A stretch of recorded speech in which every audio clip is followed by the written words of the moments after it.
Good morning, everybody. Welcome to our travel talk this morning. We have Ralph Dransfield with us, who's a familiar figure to Travel Talks Leicester. And we're very grateful that he's come back again to this time share with us his photographs of Scotland, a Scottish photographic odyssey. Okay, over to you, Ralph. Right, thank you. Welcome everybody. It's good to be back with you, and I'm going to share my screen now. Right, Scottish photographic odyssey. Homer went on an odyssey. Odyssey, when we looked it up in the dictionary, means 10 years, and probably with us we've been floating around Scotland for many more years than 10, but the early parts were with photographic transparencies, and I've not had a chance to digitize any of those. So we're concentrating on an area of rock and chromaty. I ought to say that both our daughter lives in Glasgow, just outside Glasgow, and our son lives up north of Inverness, so there's further excuses to visit Scotland. And we found often when we say to people, have you been to Scotland, they've been no further than Glasgow and Edinburgh, or perhaps up to the Trossachs and Loch Lomond. But north of there, the scenery is just amazing. Now, I ought to explain that I'm an architect by profession, but have a keen interest in photography. I'm not a professional photographer, but I think architectural training gives you a sense of colour, proportion, and enables you to see things that perhaps help with photography. So that's the area. That particular map, unfortunately, also shows Lewis as part of Ross and Cromarty, which it isn't, but never mind. Right, Ross and Cromarty is the lighter part of the brown on the left there. You can see how many lochs and inlets, particularly on the west coast, meaning that it's incredibly scenic. But we're going to concentrate, we're going to start up in the extreme northwest of Ross and Cromarty, Tarbert, and then we're going to work ourselves slowly down through various spots. So we start at Tarbert right there, and this is where the lighthouse was built in 1830 by Robert Stevenson, who is really the founder of the dynasty of the Stevensons, built the Lighthouse Stevensons.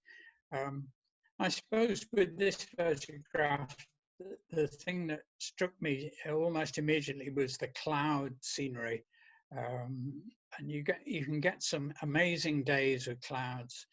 The weather's not always like this in Scotland, as many of you know, but on good days it can be magical.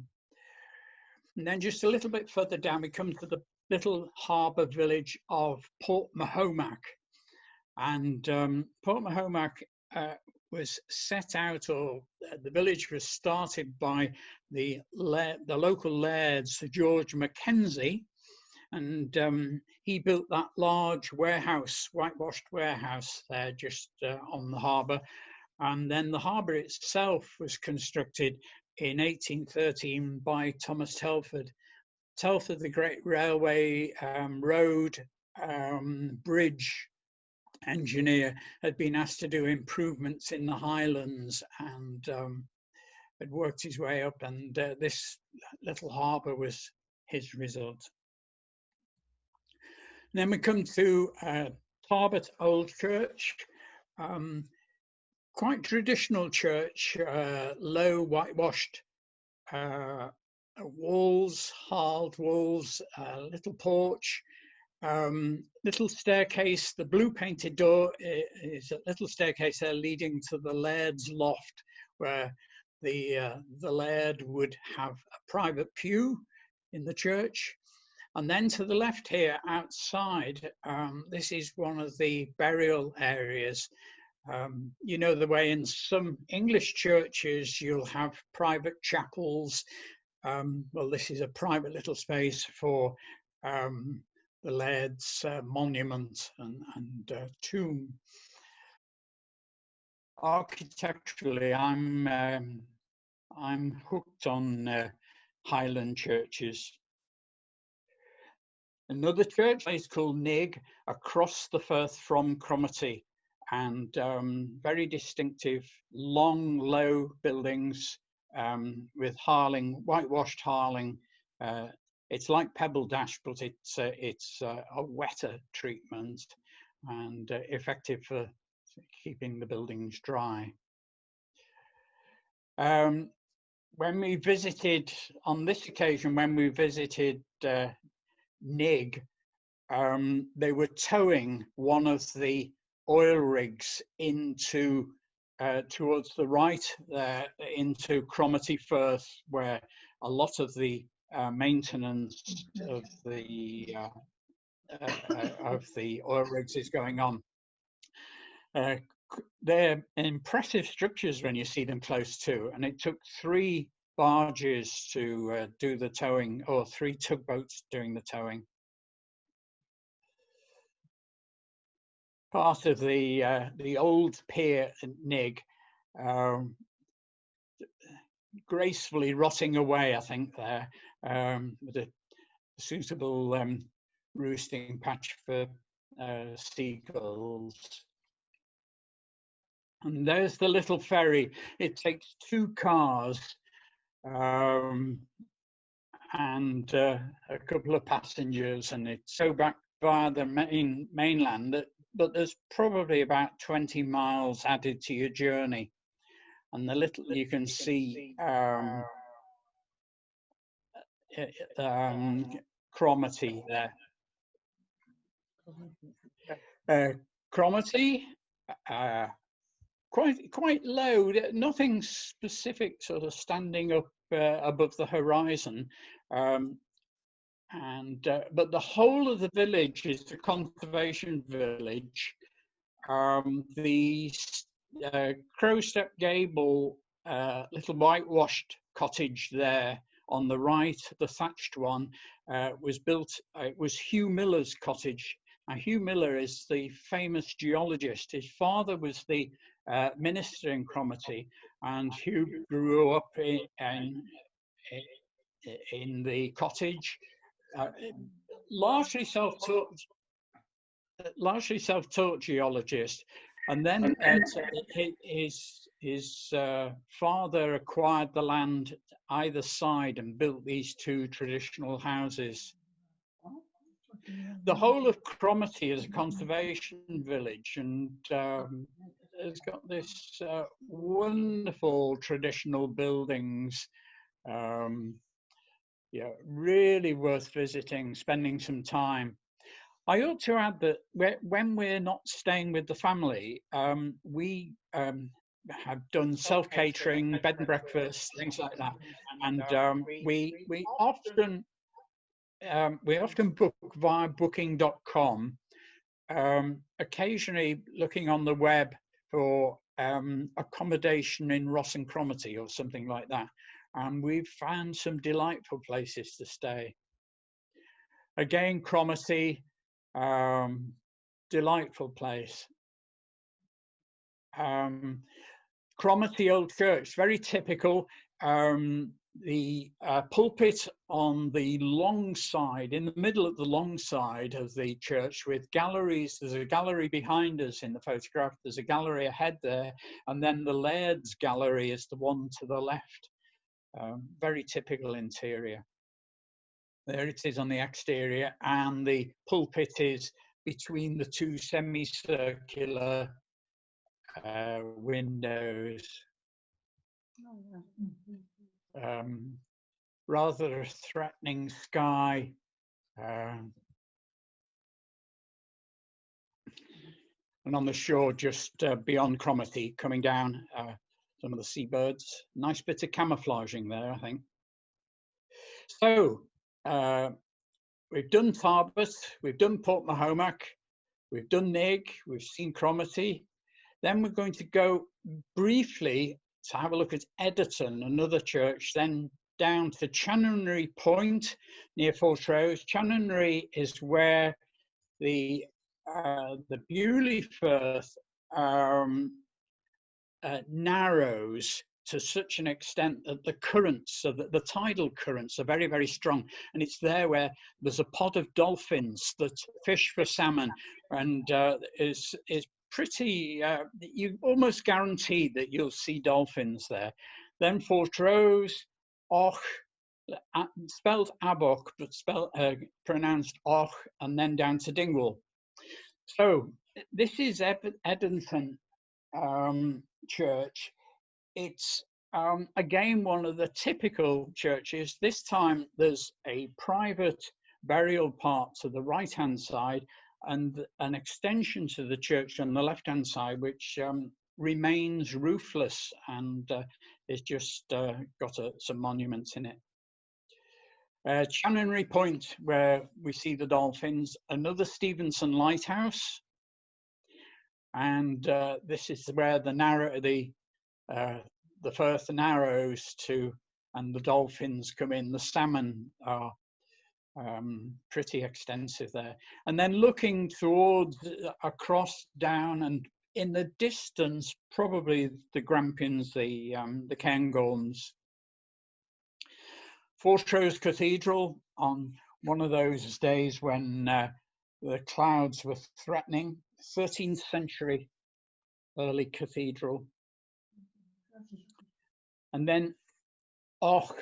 Och's a delightful traditional fishing village and in a quiet bay there, and low traditional fishermen's cottages, story and a half with typical dormers, and it was one of the cottages up this street that we actually stayed in that particular time. And it's from there that there's a boat that will take you out into the Firth to dolphin watch, looking across the Firth to the mountains towards the west. And inland, the Cromarty is the Cromarty area is very, very rich, fertile ground, and there's a lot of really good, high-quality farming. Nice clouds that day. So from there, there's the Cromarty Firth. You can see the A9 on the right, which eventually ends up in Wick and Thurso, and then the 835, which goes across towards the left of the picture there, eventually ending up in Ullapool. Dingwall, Strathpeffer and Jamestown are the ones. Dingwall is connected to the Cromarty Firth by a short canal, now disused. But there's Dingwall in its location, surrounded by this beautiful farmland. Dingwall has a wide main street, now pedestrianised, which is good. And this is the toll booth tower, 1730, and then St Clement's Church in Dingwall. It's built by a famous architect called George Byrne in 1799. Again, gallery all the way round in that particular one, with a pulpit right in the middle. And a much later church is the Free Church in 1807. And this is actually where Malcolm, Marianne and the grandchildren attend worship every Sunday, next to the railway station. And then the land around the Dingwall area.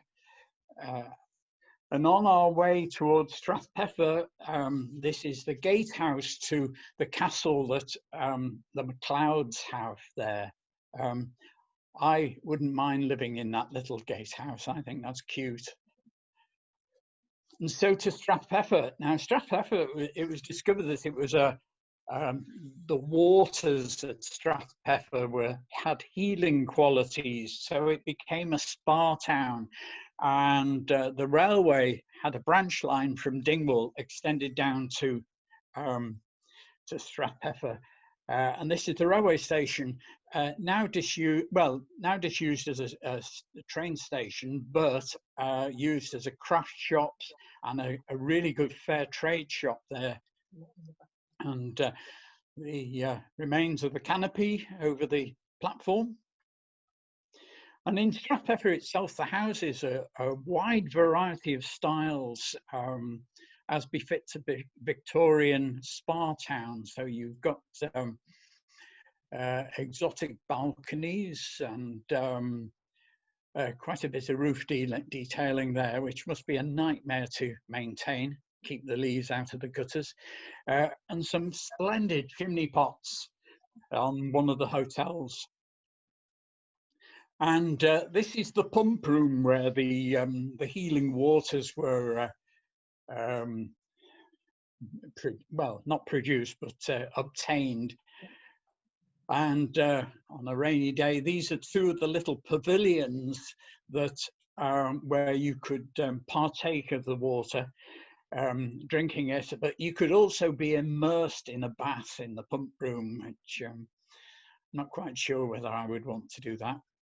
And then one of the houses, quite a splendid house, I've put this in because it's interesting with the stone, the stonework, and the way that the big stones are interspersed with the tiny little pieces. This is granite, and the granite's very hard to cut by hand, and often lots of little leftover bits. And it was Aberdeen where this was principally used as a method of bonding, and so this is called, in architectural terms, Aberdonian bonding. And then, I'm being a little bit selfish, this is where the family live.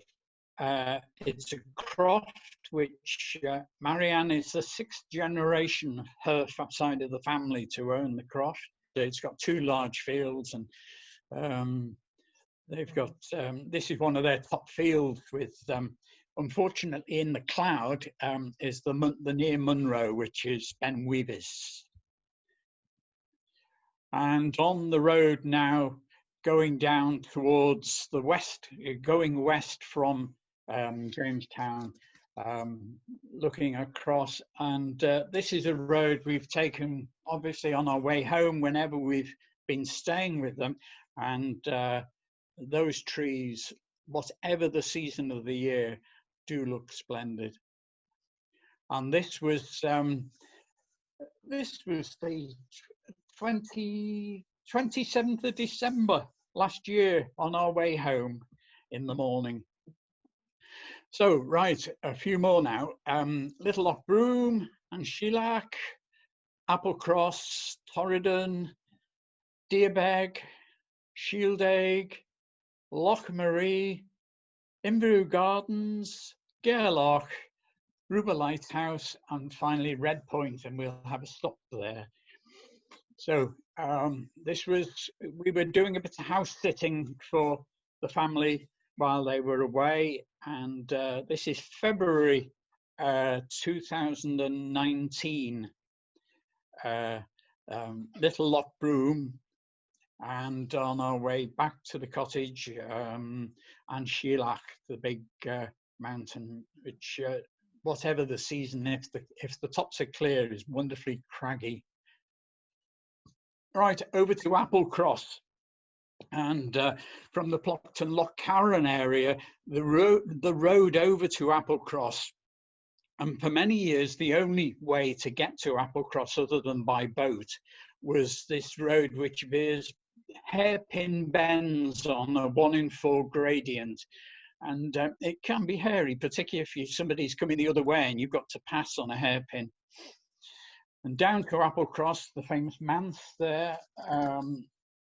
The house is 1730, very traditional. The main house, and then 2 wings, one the bakery and one the dairy. That's the river down the Torridon area, very full. We were staying in Shield Egg at that time, and it had been torrential rain for a couple of days before we arrived. And the little road that takes you down to Torridon with Leicester, the big mountain on the left, wonderful mountains for walking, climbing, Loch Torridon.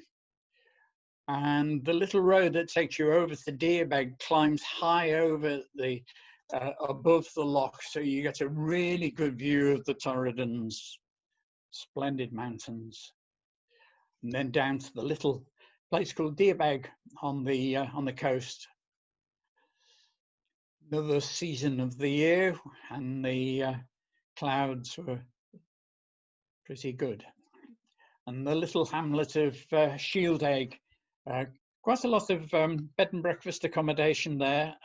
There's one particularly nice one where there's the person's all eco and vegetarian eco, splendid place to stay. Loch Marie on a less than sunny day. The Fisherfield Forest area, quite moody. Loch Marie, Slioch on Loch Marie. Again, looking towards the Fisherfield Forest area, very, very remote, often no paths at all, certainly no roads. And it's the sort of, to explore that, you need a tent and full hiking gear. Slioch and Loch Marie. I mean, it would be great to see them in full sunshine, but somehow the power of these mountains is greater when there's a bit of mist around. Inveru Gardens, set out in the bay by Pulu, and the climate is incredibly mild, and so the world famous gardens. The National Trust for Scotland looks after the gardens, and if you've never been, well worth a visit. There's the more tended parts, and then there's a wilder woodland area which is terrific. Just a bit of colour from the garden. So to Gairloch, with the Torridon Mountains behind there, another popular destination, Gairloch. Looking across, and then up to towards Rubber Lighthouse on the top end promontory above Gairloch. Looking over on a clear day over to Skye and Lewis and Harris. You can just make out beyond the yacht there parts of, I think it's Harris that's showing there. Another Stevenson Lighthouse, the Torridons, and we'll come back in the second part. So the little bay under the, just to the left there, the place called Baddercrow. And so down to Red Point. Red Point is, the sand is the most extraordinary colour. That it's looking a bit bleached out there, but when you get closer, and there's no filters being used here. This is the colour of the sand as you see it. We caught it on a very good day. And that's Lewis and Harris beyond, way away. And then to the left in the distance, parts of Skye. You get these wonderful seaweed covered rocks. And a couple of waders fishing for goodies in the tide. I think we hit lucky that particular day when we were there. The warm, sunny, hardly a breath of wind. And there's a profusion, in the summer, the profusion of wildflowers. That's wild mint. and the purple, and those are bog orchids, and there's bits of asphodel there, but bog orchids in profusion. And buttercups, and there was some marsh marigolds there as well, very colourful. Little oxeye daisies, back to the beach. So that's, I'm going to finish there for now as the first part, and we'll come back to the second part after the break, when we'll talk about Dry Island, Kerrera and Bute.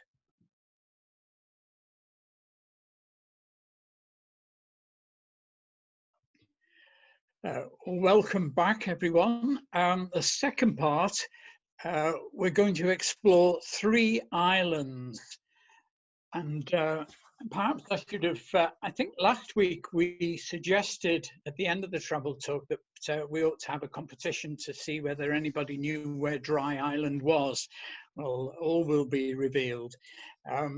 It's up there near Gairloch, and then we'll move on to Kerrera, and finally onto the island of Bute.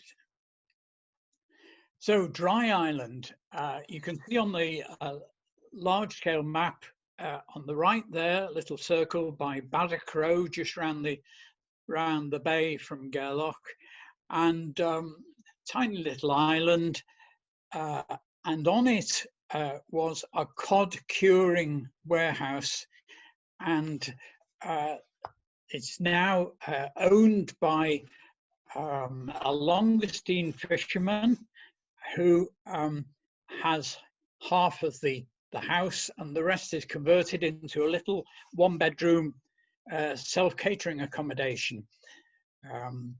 There's a little island, and there's the little cod curing house on the left, and you access this over a pontoon bridge,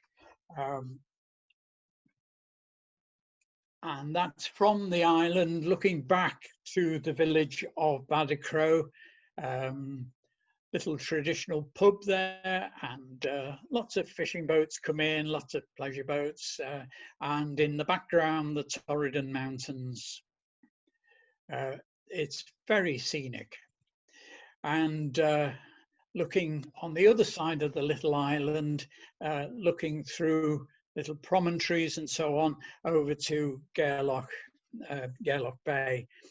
And the advantage of staying on an island like this, or staying right next to the water perhaps, is that you can see it in all moods of the day. You can see it when it's calm, you can see it when it's windy, you can see high tide, low tide, and so on. And low tide here, the seaweed very colourful. And that's looking across to a large house in Badachro. That's the little blue boat belongs to the cottage owner in McWhinney, and he goes out every day doing his fishing. We rather like this. This was the entrance to the little path leading down to the pontoon. Stone is wet, raining. Stone is dry, not raining. Shadow on the ground, sunny, white on top, snowing, can't see the stone, foggy, swinging stone, windy, and the stone gone, tornado. We saw a few of those. We woke up, it had been quite overcast and moody, and it was quite humid actually that morning. But the sun then came out. There's a break in the clouds, and the sun came out, and it's one of those what the French photographer Cartier-Bresson would call a decisive moment. And you seize the moment, and there was a perfect reflection. So promise you that is not in upside down. That's the right way round. But oh, what a beautiful place. Looking across again, more clouds, over to Badachro again. And when it's very calm and perhaps somebody sailed out, leaving ripples on the water, again, Ian's little fishing boat. So there's the same house with the perfect reflection, but yeah, probably the following day when it had quite a sea mist in. So down to Kerrera.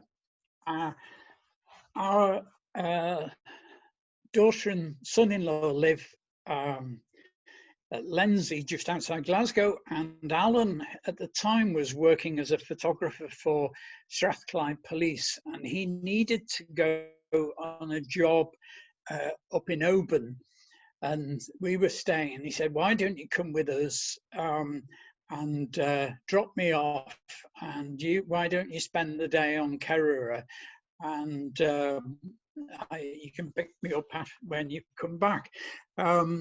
So Oban's up on the right. If you come down the Sound of Kerrera, there's a little mark where the ferry comes across, and then there's a path all the way around the island, which can be easily achieved within the time of the ferry crossing. There's Oban. Beautiful day. We were very lucky, although it did cloud over and give us a real soaking for part of the day, but it was a terrific day out. Oban Harbour on one of the Calmac boats serving the outer islands. And this is just down from Oban, just waiting for the ferry boat to arrive. And crossing the little Sound of Kerrera. And we're now on Kerrera, just off the boat, and looking back to Oban. And then here, looking south from the little jetty down the Sound of Kerrera, very beautiful landscape. And then on the island itself, and we're on the first part of the little pathway that takes us all the way around the island. And you can tell what time of the year we were. The blackberries were rather good. I don't know how many we managed to eat, but they were good. And then the path wanders down towards the south part of the island. Isolated little cottage down there. And then we come to Galeen Castle, which was constructed in 1582 by the MacDougals, which I fancy as a restoration project. What an outlook from your holiday cottage.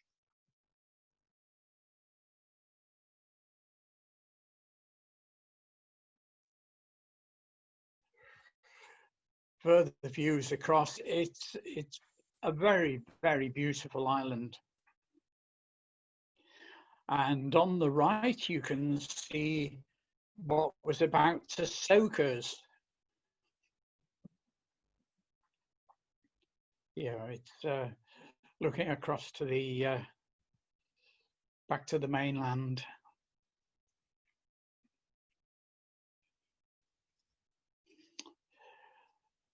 And so finally on to Rothsay. Now, on the map on the right, you can see Port Glasgow, Dumbarton, that's the Clyde there, and eventually Glasgow, and the Glaswegians would, sorry, that's not supposed to have happened. The Glaswegians would sail down to Bute and Doon the Water, or they'd catch the train, and two of the favourite places to go for a day out all along the were Dunoon, where you got the ferry from Gourock, or you came round to Weems Bay and sailed over to Rothesay on the island of Bute. I'd wanted to go to Bute for many years because of the Marquis of Bute built the most extraordinary Victorian Gothic pile there. I suppose you could say it was his summer cottage. He made his money down in Cardiff by the port and coal, and he bought Cardiff Castle, and he also built Castell Coch. And his favourite architect was William Burgess, who was created the most extraordinary sort of chivalry type medieval Gothic structures. So I'd wanted to go to Bute for ages, and we discovered a fantastic bed and breakfast in Rothesay, just out of the town centre.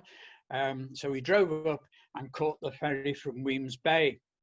Now, Weems Bay, traditionally, if you arrive by railway, you arrive into this most extraordinary railway station.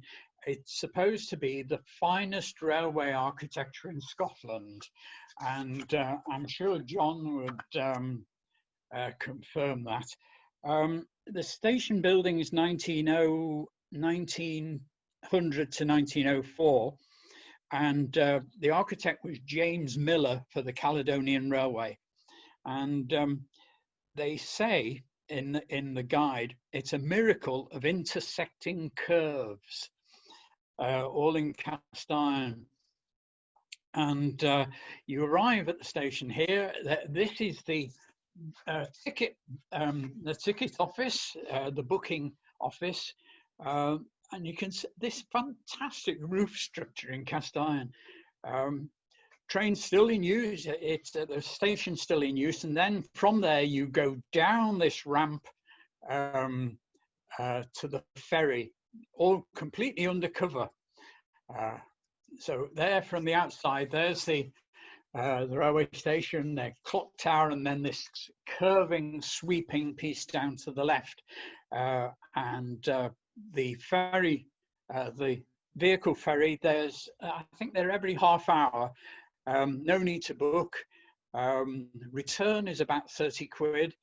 And you can see the vehicle ramp down to in front of the railway ramp. And so over to Rothesay. Now, the island of Bute became very a favourite place for Glaswegians to the sort of dormitory town, if you like, or holiday place for Glaswegians. And there's some very fine Victorian houses along the front, as well as some traditional buildings. The island's been inhabited ever since the 8th, 9th century, when the monks, St. Blaine was over and part of this, and St. Ninian. But you arrive in Rothesay, very much a sort of holiday Victorian town.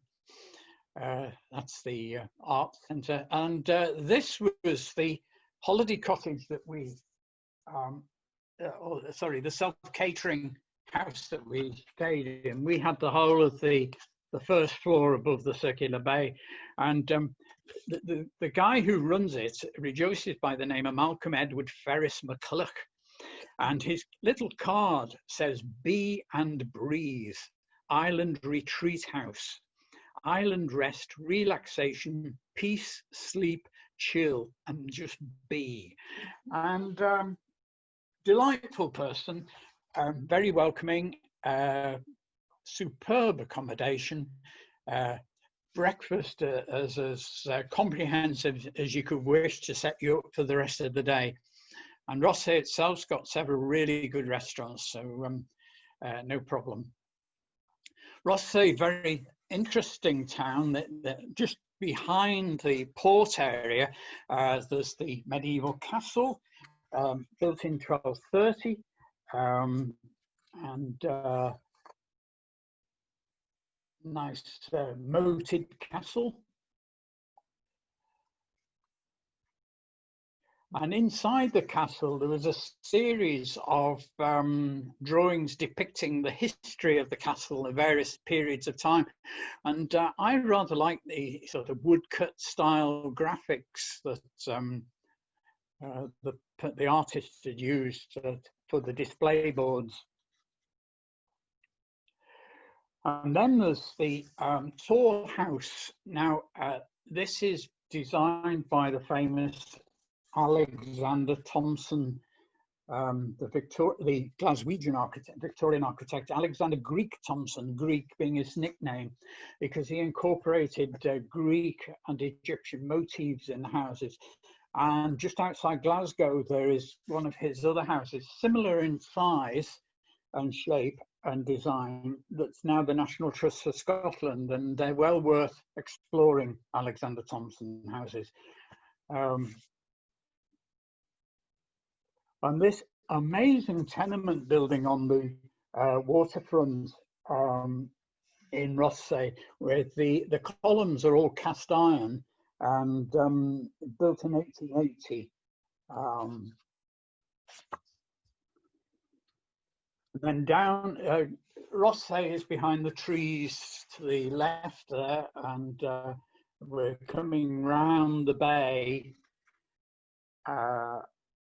on our way to Bute Castle, Mount Stewart, where the Marquis of Bute had his residence, and the car park to the castle, away from the castle itself. So the pathway from the car park passes through the most fabulous woodland, and we arrived just after opening time in the morning, and the light through the trees. This is about October when we went, but fabulous mature trees. Anybody who enjoys trees, they'd be in heaven here. And so to the holiday cottage that the Marquis of Bute had, Victorian Gothic par excellence, really over the top, built in sandstone. All sorts of exotic details, oriel windows, and so on. And it was part of the original house is a traditional Scottish house, as you can see, built in 1718. And then the slightly later edition is a guy called Robert Anderson in 1877. And then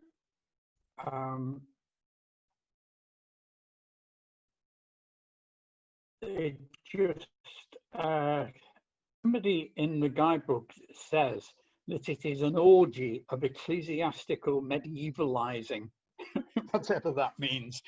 But this is the main entrance hall inside the castle, and some of the rooms, absolutely money no object. The ceiling in some of the side corridors by the main hall, lots of gilt and decoration. And I think every house should have one of these. Yeah. How quickly the various components that the maid or the pantry or the housekeeper responded, I've no idea, because the house is so huge. But yeah, probably you rang and then waited for 10 minutes at least. So this is the Lady or the Marchioness Bute's view out of her sitting room. Not a bad view. And then down in the lower part of the castle is the chapel. There was an organ in this chapel. There was also one in the main entrance hall, and there's one in the upper chapel. So, yeah. So having finished with Mount Stewart, which is on the east part of the island, we're working our way further down south, and we then come to a place called Dungale. And this is where we're looking over to Arran and Goat Fell from the Isle of Bute. The northern part of Arran and again part of the mainland as well there, but a beautiful part of Bute itself.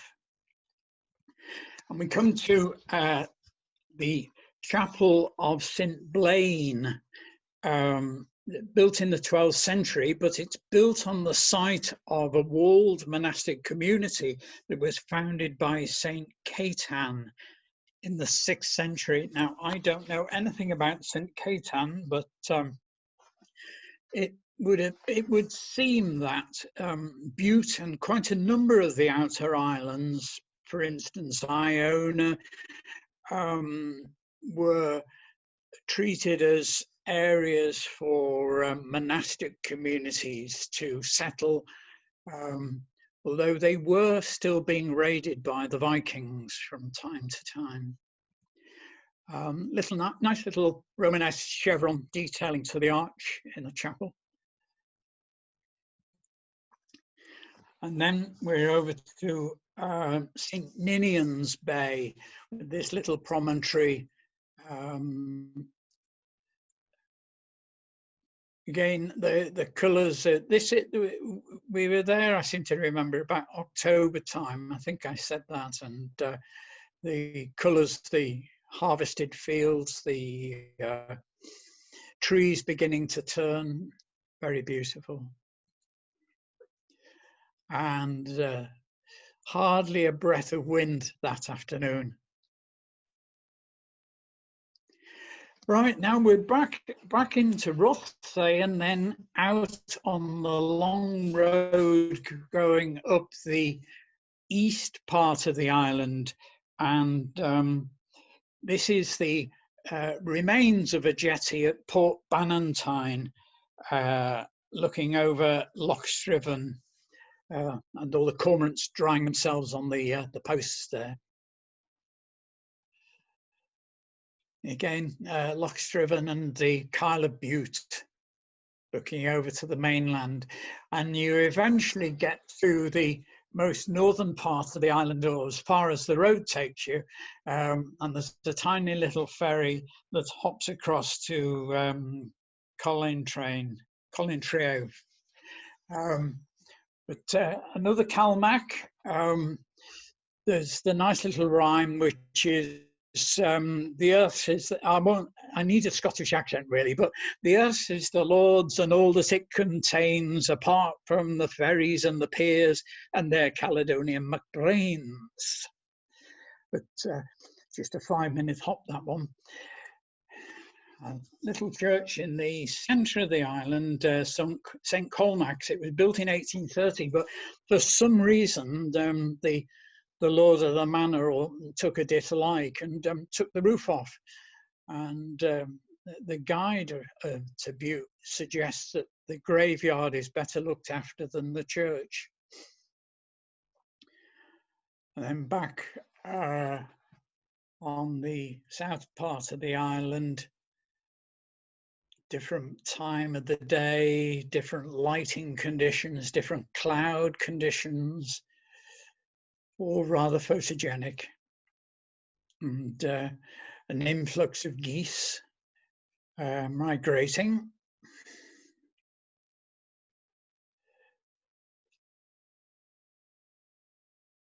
Again, lighting conditions. One could sit for hours just soaking in the beauty of a landscape like this. And so we're leaving the island of Bute. The house, more or less in the middle of the photograph. Where's my pointer?